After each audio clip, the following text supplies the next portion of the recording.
Well, we do have a lot of news out, and there's some weather in South America that's hitting the headlines, and I think there's some concerns here, a little bit of concern here in the U.S. It's wet and cold where I'm at, and I know guys last year were planting soybeans today, so we're definitely not late. We're not even really to that optimal planting time, but I think it's got some folks concerned. Big news out of Brazil yesterday, that CONAB report. Sterling, what do you think of that? Well, I think they bumped up corn a little more than people kind of expected. There were ideas that they were going to bump it up, but they bumped it up a little much. Shaved a little bit off of the soybean production. So we'll see what the USDA has to say about that. Right here are the Brazilian numbers. And so last month they were at 125. And, the thing we have to watch today, I think, are these ending stock global numbers. Is the USDA going to come in here and input something for the Ukraine? Are they going to pass judgment on this today, or are they going to kick the can down the road again? Yeah. It's a really, really bizarre this market. I mean, you said it best. I think we're in the age of adjustment and ignorance. I didn't take that quote exactly from you, but you've mentioned those two words, Sterling, and it almost gives everybody a free pass right now that's in the market of trying to forecast anything.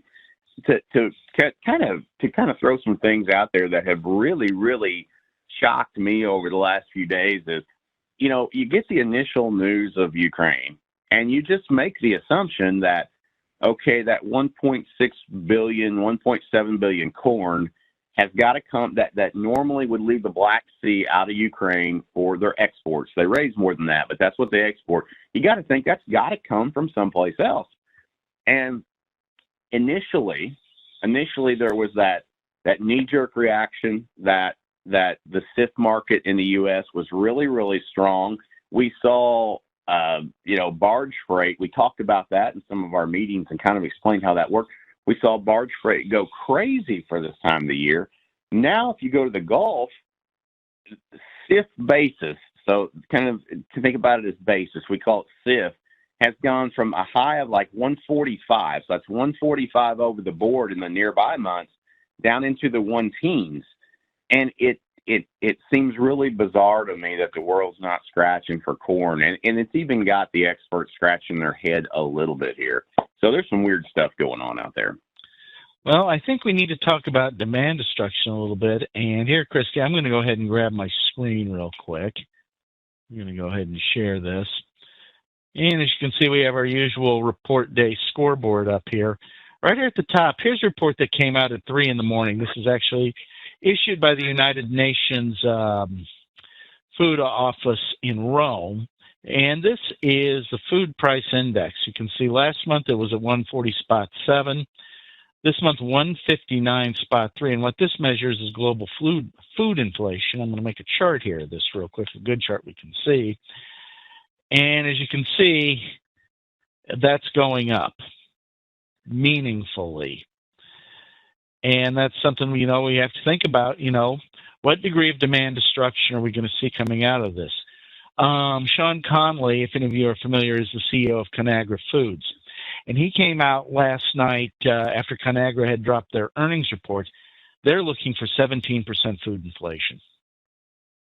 Wow. Yeah. Wow. And that stuff coming right to our doorstep here. So, Sterling, we talked about this over the last 6 months. And you did it. You put together a graph for me about 2 weeks ago, and we looked at CPI, and I wanted to look at CPI. I wanted to look at interest rates, and I wanted to look at land values. This is something that's pretty interesting. So, in most of us remember either stories from the 1980s. Where, like the University of Illinois Land Value Index, it declined by 50%, which is the only time in history it's ever done that. And I was looking for any type of correlation. And it was interesting. CPI factors into exactly what you're talking about here, Consumer Price Index. Tell us how an increase of 17.5% in food prices impacts CPI and how we measure inflation and deflation?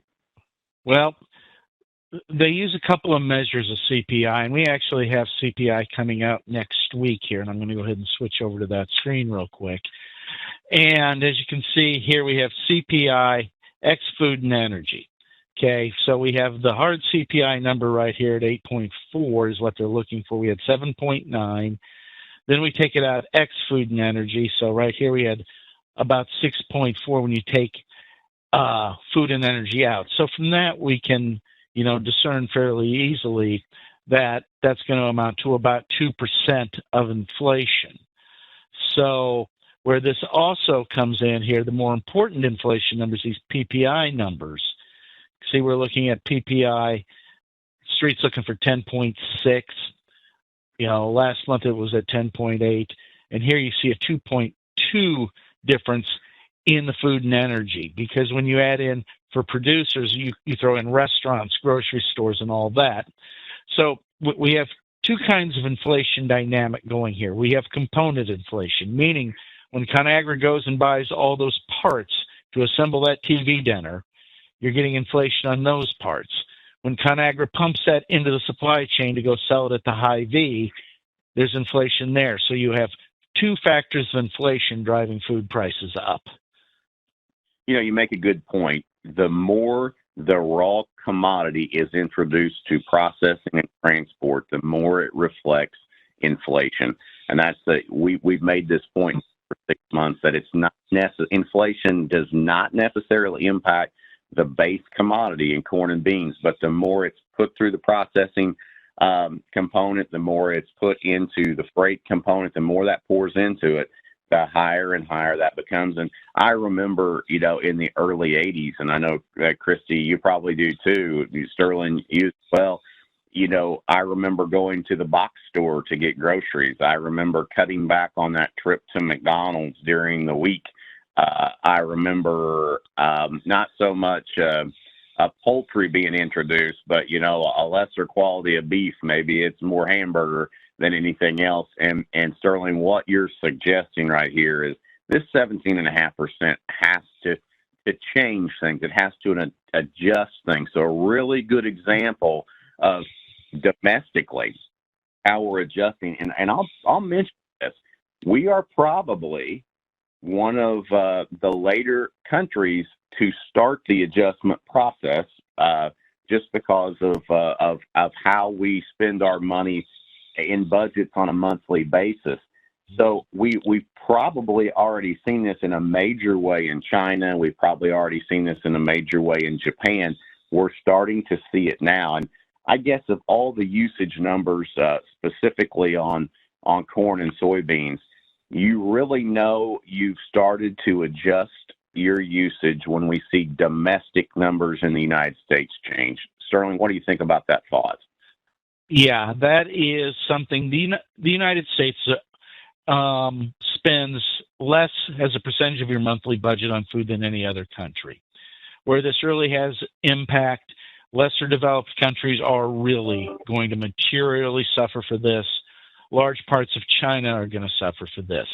And then there's going to be the localized problems. For example, that Ukrainian corn, a lot of that gets used to feed German hogs.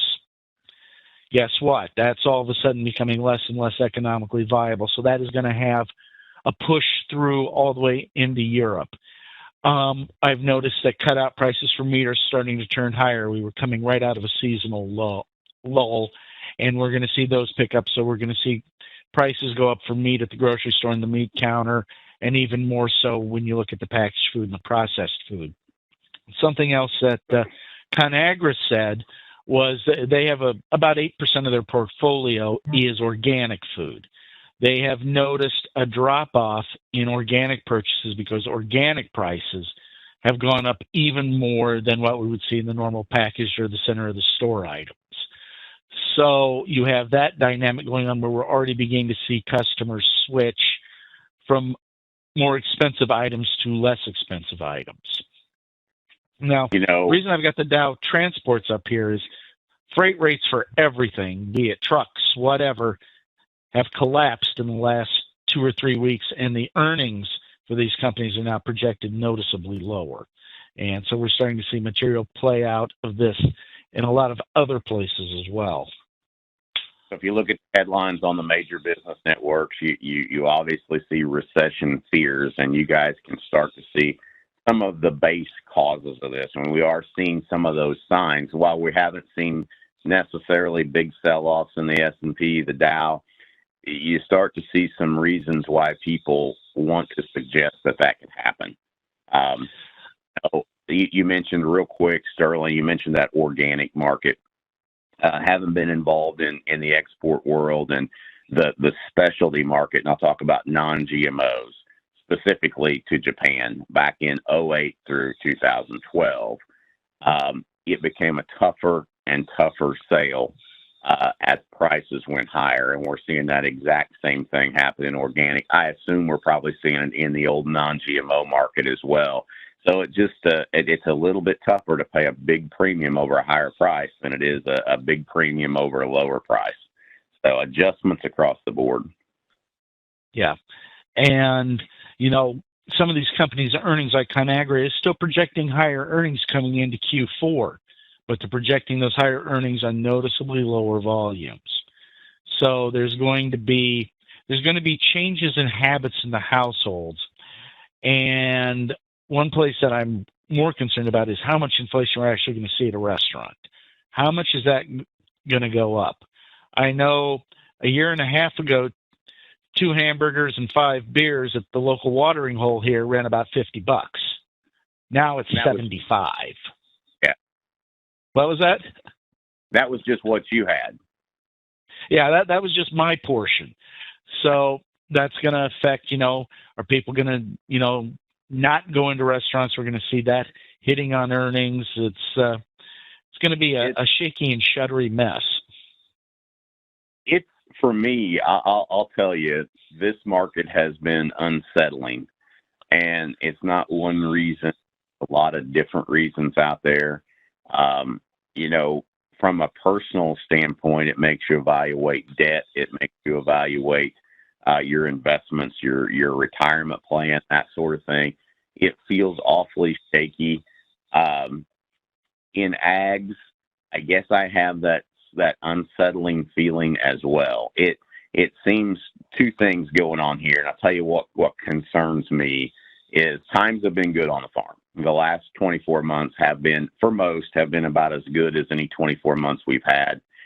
We see these input numbers, and specifically on equipment, and the equipment is it's amazing to me. A tractor that you bought 2 years ago and you ran it hard for 2 years is worth more than what you paid for it at the time you purchased it.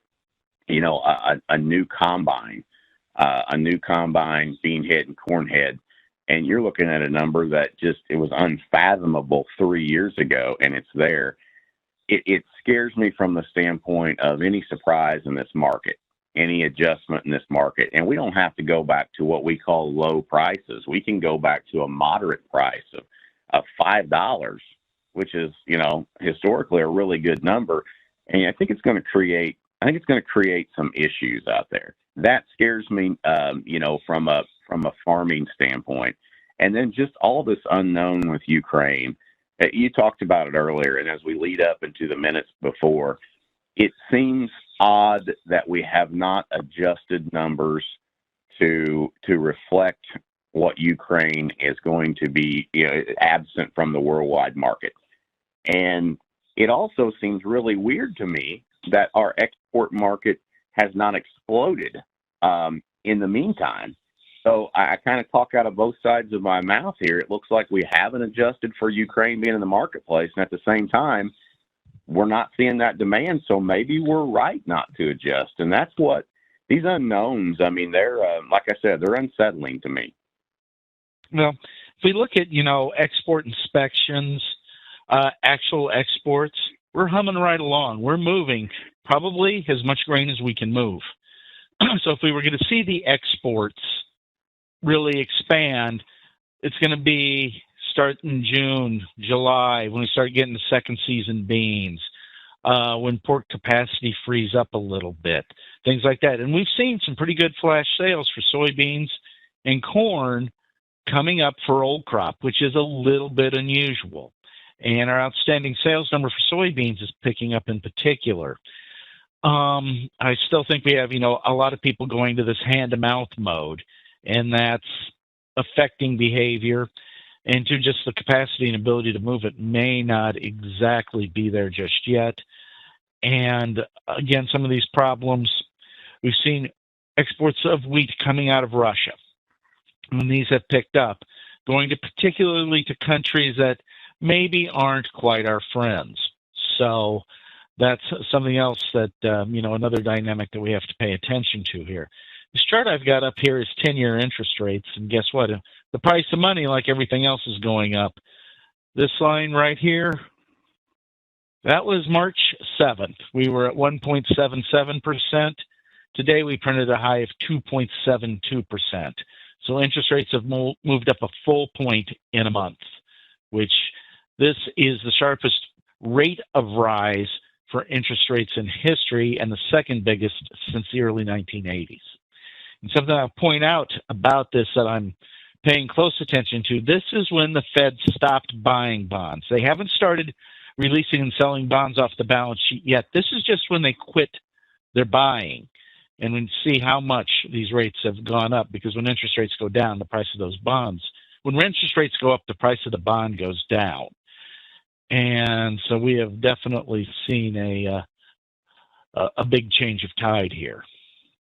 And Sterling, we've jumped around a little bit. We got about 4 minutes here, a little bit less than 4 until release. But, one thing that we went back and when you created that chart, I don't know if you still got that. It may be hard to dig up, but we looked at CPI. We looked at interest rates. I think we looked at prime, if I'm not mistaken. We saw prime topped out in 1980, I think it was. We looked at that land value assessment. Land was still pretty strong in 1980.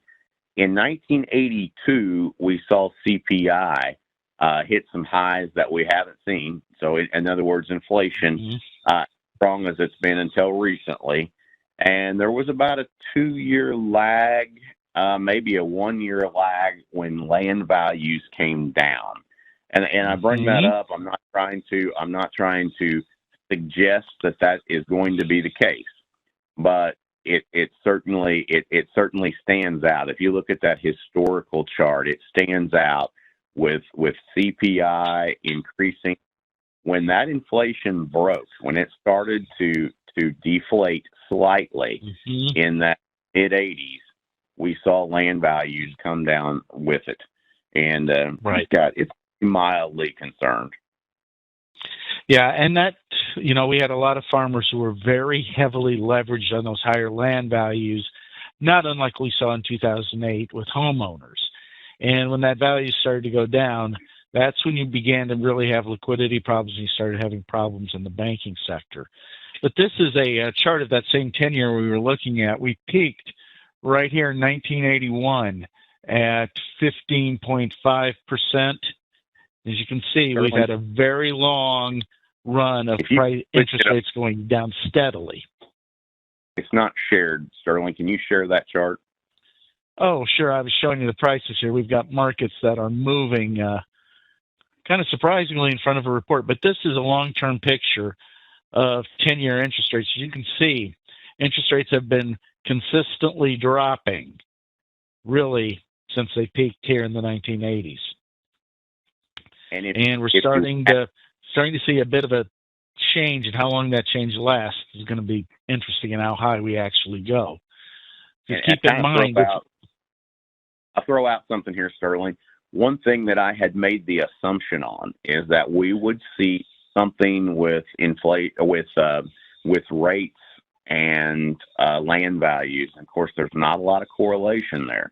Land values increased dramatically during that period of time. We saw interest rates come down, but it certainly looks like on the inflation side there was definitely some correlation. So, Doris, I know you're going to switch over to ending stocks now. Yeah, well, right now here we're about 6 seconds from the report coming out, and we'll put up corn ending stocks. Soybean ending stocks will be right here, and boom, corn 1440. And soybean ending stocks 260, a little bit lower. And wheat ending stocks came in at 678, just a little bit higher. Let's see what we got here for world numbers. Soybean production in Argentina. Corn, you see that unchanged. Soybean production, they shaved two off. Corn, new crop, 116, a little bit of a bearish surprise there. And beans, they left basically unchanged, took them down to 125 in line in Brazil with what we expected. Corn, the street was looking for 300. They raised world corn ending stocks to 305. That, I think, is a notable surprise. Soybean ending stocks, they left those unchanged. And wheat ending stocks, they cut those to 278. So when we were trading just before the report, everything was noticeably higher, and we were doing pretty well. Let's see where we are now with this. And you can see corn has given up all its gains. Beans are up 30 plus before the report, and they have caved in meaningfully. And wheat's off a little bit, but not too much. Yeah, and the cotton, no big impact. Supported well. I got a kick out of national media over the last couple of weeks. You know, we started when President Biden was in Europe. We started talking about that. The first time it really got headlines about a shortage of worldwide protein because of the Ukraine situation. And it wasn't very long after I was watching one of the mainstream news shows, and they showed wheat being harvested in Ukraine. And it kind of caused me to scratch my head. It kind of causes you to doubt a lot of the information that you see on mainstream. But wheat definitely supported here, and probably rightfully so. Yeah, the wheat numbers, you got a bullish wheat number. And again, these are the numbers, and clearly there hasn't been that much adjustment for the Ukraine in these numbers. And that's where that corn ending stocks number being here at 305 is more than a little bit surprising. So they didn't adjust anything for that. The domestic numbers, pretty much about as expected here, which for a report in April is kind of what we should be seeing. Cotton ending stocks, they shaved those a little bit. And cotton exports, they have left those unchanged. I'm a little wary of cotton exports simply because of the lockdowns that are going on in China. We saw China actually cancel some sales of cotton this week. The export numbers have been strong, but that's something where down the road we could see some problems if we see further lockdowns or extended lockdowns in China.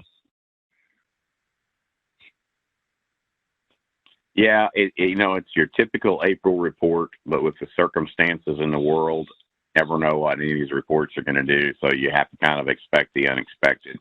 I still think, next month we're going to be saying the same things. Will we show any kind of Ukrainian adjustment? And hopefully by that time, we've got a little bit better idea as to what might get planted. It's interesting to point out, I think that farmers universally are going to do everything they can do to put out a crop. And if you take a look at Ukraine, especially if you owe somebody money, you're going to do everything you can. Their crop insurance program, if they have any, which I doubt much of the country will have that crop insurance backing that they've had in the past. It's the government for the most part. It can change planting habits, and everybody on here knows it can as well. It looks like to me, and this is just common sense, if I'm a Ukrainian, I normally am in a corn-wheat situation, I can plant soybeans, okay?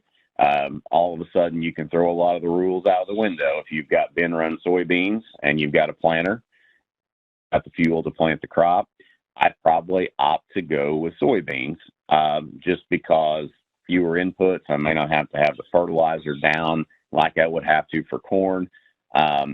You would think soybeans would get planted. Will they get and move to market? Boy, that's a big question. So I think we'll move past the fears of getting acres planted. I think we might be surprised with how many acres get planted. Then all of a sudden the fear is, will they get harvested? Will they get to market? And I don't think we'll know that until September, October. Yeah, and if we look at wheat right now, there's about 12 million metric tons of wheat in storage in the Ukraine. They're going to start harvesting that wheat here. Oh, I'm guessing probably, depending on the location, 30 to 60 days. That's about half of what they expected to export. Now, what are they going to do with this fresh wheat? How are they going to do this? The Port of Odessa closed. Talk about mines being put in the Black Sea. And moving this is kind of a unique problem. In the Ukraine, they use Russian rail gauge size. So a rail car that will work in the Ukraine will not work in Western Europe. Yeah. So all of that has to be unloaded and moved. So the logistical nightmare into this just doesn't go beyond, the obvious wartime things, but the structure is not built to deal with not being able to put it on boats. So that is going to make, even under the best of circumstances, it's going to make moving this crop unusually difficult. I think we really have to watch headlines on what goes on in Odessa. While ports are closed, I think there's been minimal damage done to that shipping arena there. And you've got some Western companies there. So it's going to be interesting to see if I haven't got an update on who's there today, but 10 years ago, you had companies like Louis Dreyfus there, you had Cargill there, you had Bunge there. Those are going to be important players. Also, like Sterling said, watch those rail lines going into specifically to Romania and Poland as to what happens to those. It's going to be interesting to see if we see any infrastructure destroyed here over the next few months. It's going to be really.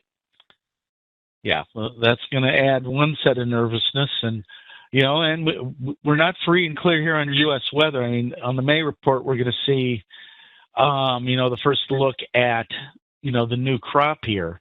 But looking at the stuff around here, the vegetation here is running, I'm at least 10 days behind where I was last year in terms of, trees getting leaves and everything like that.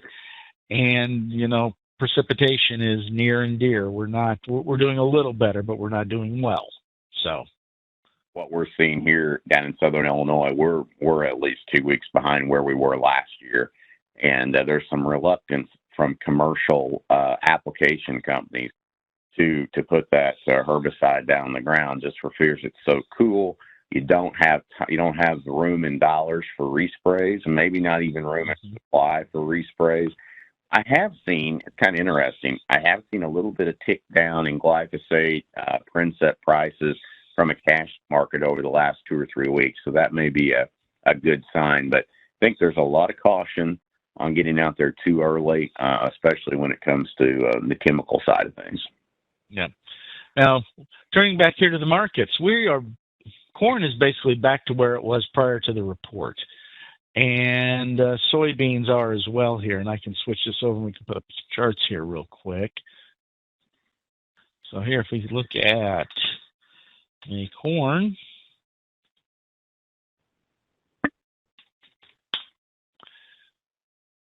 and we're going to take this down. I can make charts that look like anything here. We're going to take this down to the intraday chart, and we're going to even spread this out even more. There's the report. There's where we were before the report, and there's where we are right now. So just a smidge under where we were. So the market is back to its same level of nervousness. And then for soybeans, see how we're doing there. Same story. Quick little V bottom, knee-jerk reaction, and basically right back to about where we were. Basically telling us that that report really didn't reveal anything to take away uncertainty in this market. This market does not like uncertainty. It feels pretty strong on uncertainty, and we've got that now for the next few months. Yeah, the only thing this report did, that 305 number on global ending stocks for corn did trigger some algorithmic and computer-based trading. It sold it, and there was somebody waiting right there to buy it. And, they can sell this right now and go watch golf for the rest of the afternoon and be set for the month. So, Christy, I just got texted a very, very important question on our WASDE report today. Somebody wants to know why I've got an Orioles shirt on and a Cardinals hat. Okay, I'll explain this.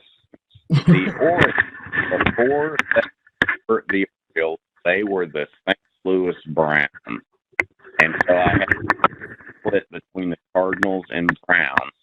And when they moved to Baltimore, my favorite place was was Brooks Robinson. And so I took his favorite player's name. And as an aside, I've got a son named after Cal Ripken Jr. So there's Brooks and Cal in the family. When we go to Baltimore to a game, we're celebrities when they find out that we're named after, Orioles, the fans sitting around us. So that's the explanation for the Cardinals hat and the Orioles shirt. Very, very good. And, I love it. Turncoat now. He went back to the Minnesota Twins. I don't know if he checked the score, saw the Mets were getting beat or something, switched over. I don't know what. Yeah. Well, in my many travels, I have many hats in the house here, and this is not even nearly as close as my football collection. So, okay, all right.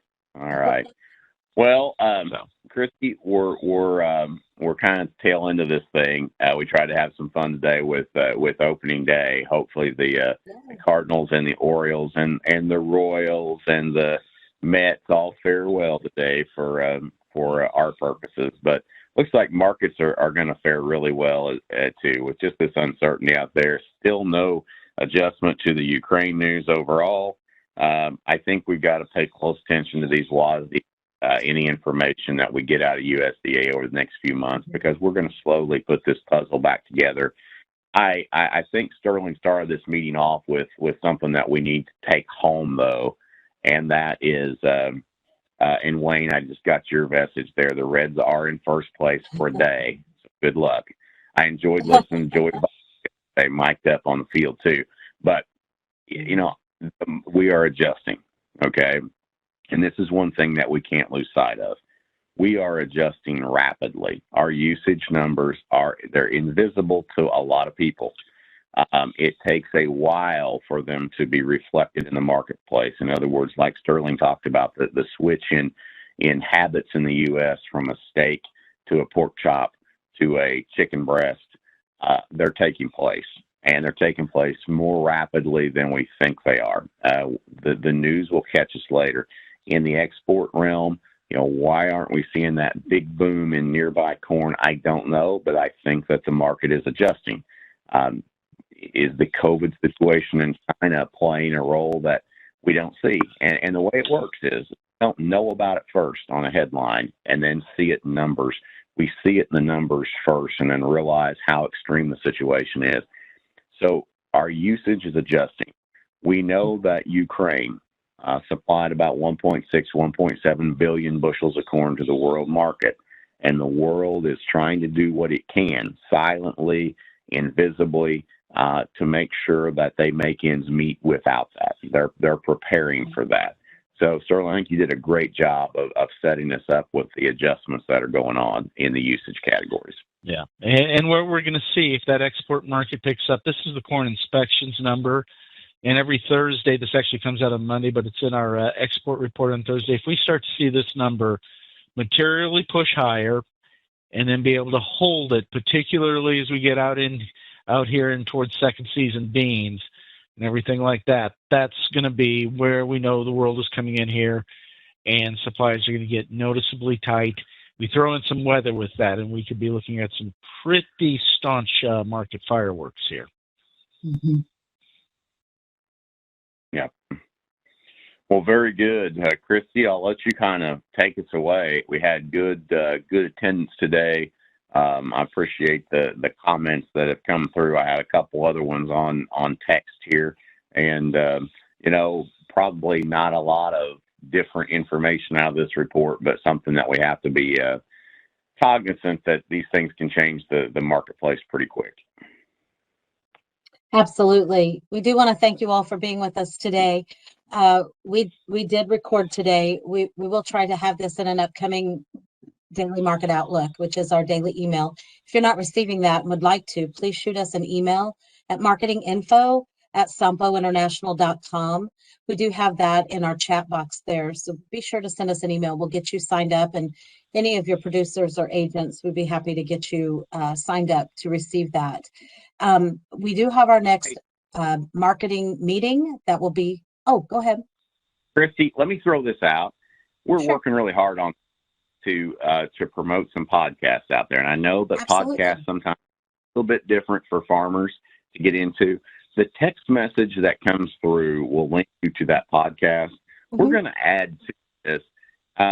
We keep these things very conversational. We would really like to kind of speak to the farmer out there in terms that they understand. But we're going to add to these podcasts. So if you haven't got on that podcast train yet, give it a try. I was new to them, and I found that I enjoy them.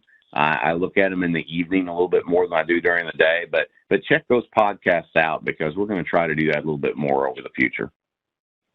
Absolutely. And I do Go ahead. I do put out 3 of those a day. I put one out in the morning that goes along with the morning market call. It's basically kind of the same thing with a little more detail. I do a livestock one every day. And then at the end of the day, at 3 o'clock, I do a full market wrap-up that kind of serves as a companion to the DMO. So once you figure out how to do it, it's really easy. And the nice thing is you can just hit the button and make me shut up immediately without having to tell me to shut up. So they are so handy, and we do have links to those in the DMO. So it's wonderful. And once you hit that link, you have access to all of those podcasts. You can go back and revisit any of them. So definitely a really good thing for you to visit and look back at even some of our previous podcasts. They're really, really good. Yeah, definitely something to listen to. Or if you can't sleep, right, Sterling, you can go back and listen to those. Yeah, and that can help you sleep better in some cases. So they really are good, and you'll get some really good information from those. Just really great. If you are looking for more information about what's going on in the industry and some weather information, we do have our April marketing meeting that will be on the 21st, which is it'll be a week from next Thursday, and that will be at 9 o'clock. We do have our registration information in the DMO. Also watch our social media platforms for that registration link. And we will have Sterling, Brooks, and Mike will join us for that. So make sure you look for that link. Make sure you sign up. And if you're not seeing that, definitely send us an email to that marketing info at Sompo International. We'll get you signed up for that. We want to wish you a very, very happy April. Hope you're not seeing snow like we are here in West Central Illinois. Happy April, right? But thank you again for being with us today, and have a great month. We'll see you on the 21st. Take care.